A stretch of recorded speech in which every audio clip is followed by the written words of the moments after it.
Hello and thank you for joining us at Easy Cooking.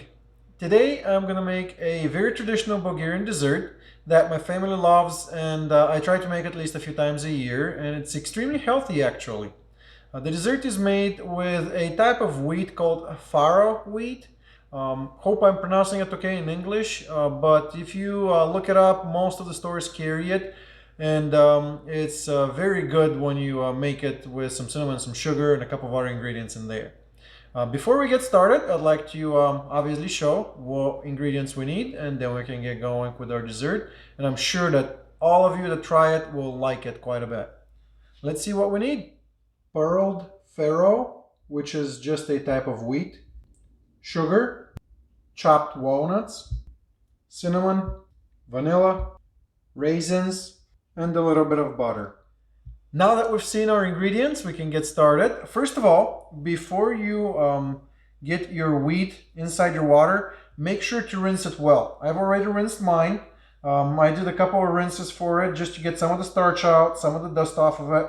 And then we are going to dump it in 6 cups of water.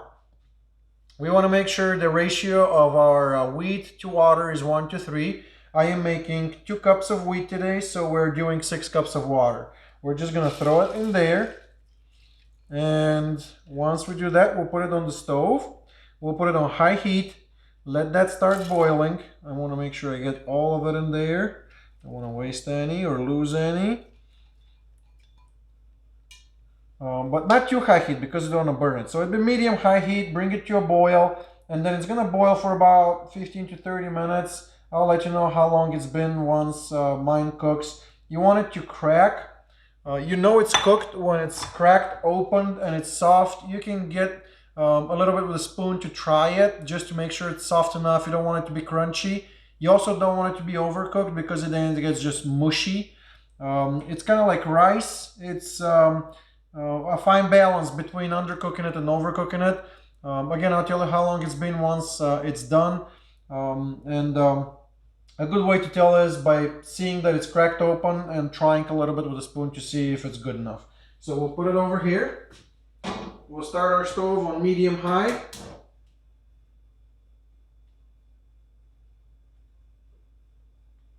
We'll stir it occasionally to make sure it's not sticking to the bottom, and once it's boiled, then we have other things we'll put in it, but at this point of time, we'll let it cook.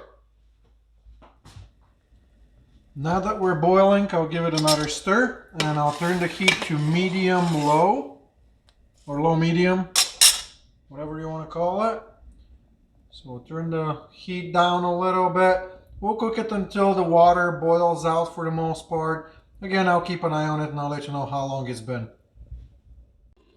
It's been 30 minutes on the clock. I just actually tried the wheat. It's perfectly cooked. We don't want to cook it too much more. As you can see, it's cracked nicely. It's very soft. It's not crunchy.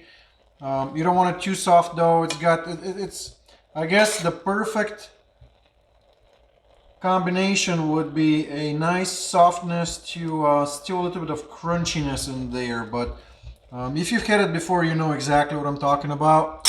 Now, before we start adding the rest of our ingredients, we are going to dump any leftover water. We do not want that leftover water in the pot. So we'll head to the sink and we'll dump it, and then we'll come back here. At this point, we'll turn our heat off. We don't need the fire anymore. We'll just get rid of the water and we'll come back over here on the stove.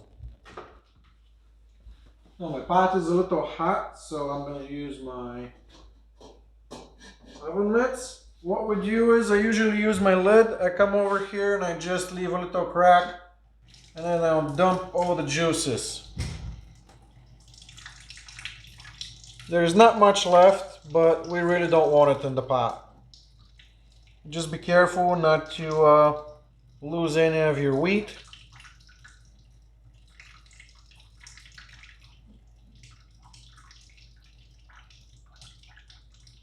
And we should be good. Some people use a towel to dry the wheat. I don't like to do that.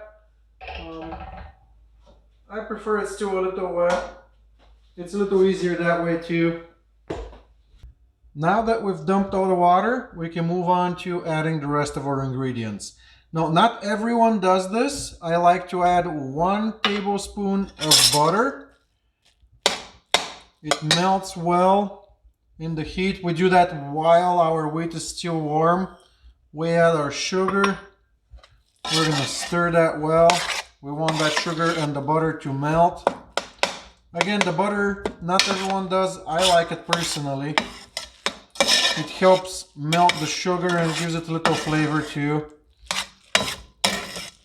So since this is still boiling hot, it melts everything very good. Don't worry about anything. We're in a good shape. We're gonna add our cinnamon. We're gonna add our vanilla. And we're gonna add our walnuts. Now again, we'll give it a good stir. Make sure everything is mixed well.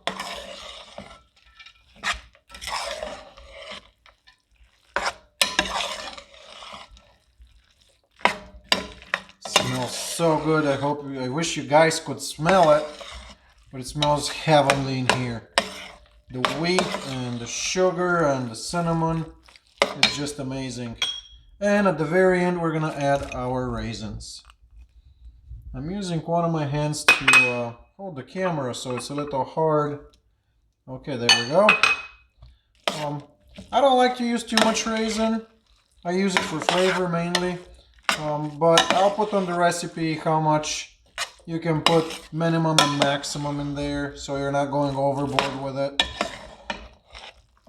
So this is it really. We're going to transfer it to the counter, stir it a little bit more, and transfer it to some containers. Oh my goodness, this smells good. I'm going to stir it a little more. I just want to make sure everything is mixed well. Oh, the cinnamon and the sugar smells so good. It's fantastic. It looks good. The walnuts will give it a nice crunch too. And the raisin gives it a little more sweetness as well. Sometimes I use golden raisins, sometimes I use regular raisins, depends on what I'm in the mood for, but it's pretty much all the same. So we're going to get little ramekin dishes, and we're going to fill them all the way up. I'm going to fill them up all the way here, give it a top. So this is it, really. I mean, you can reuse any dish that you have on hand. I like the ramekins. It's perfect portion control for me. Because honestly, I could sit and I could eat this all night and I could go through the whole pot myself. So the only reason I'm doing small ramekins is portion control. I'll finish filling them up. And once it's cold, we'll give it a try. It's better once it's cooled off enough. You don't want to eat it too hot, obviously, but my favorite is really after it's been sitting in the fridge for a little while. But we'll give it a try after dinner because I'm not going to be able to wait for it to stay in the fridge for too long. So we'll see you in a minute. We'll try it. We'll see how it did. Our wheat dessert has cooled off enough. Again, it's a Farro wheat type. I didn't even know there were different kinds really that much. We just called wheat in my country, but it's cold enough. We had dinner, so I can enjoy it and try it, see how it turned out. Again, I only make it a few times a year, but it's really good. The cinnamon, the sugar is perfect, and you have the crunch from the walnuts.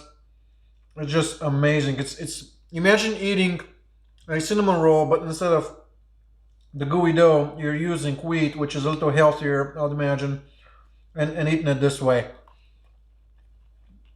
It's so good. Actually, I'm going to do one thing that's going to make it even better. I'm going to get some of this. I usually make my own, but we're going to cheat today. We're going to do that. I'm going to try it now.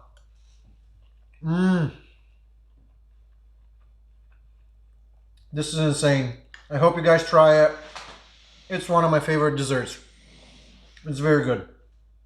So anyway, this is it from me. I'm going to finish this probably with some more whipped cream. I hope you enjoy our channel. I hope you enjoy our recipes. Share with friends and family. Subscribe to our channel. And follow us with for some more easy recipes to cook at home. Have a good night.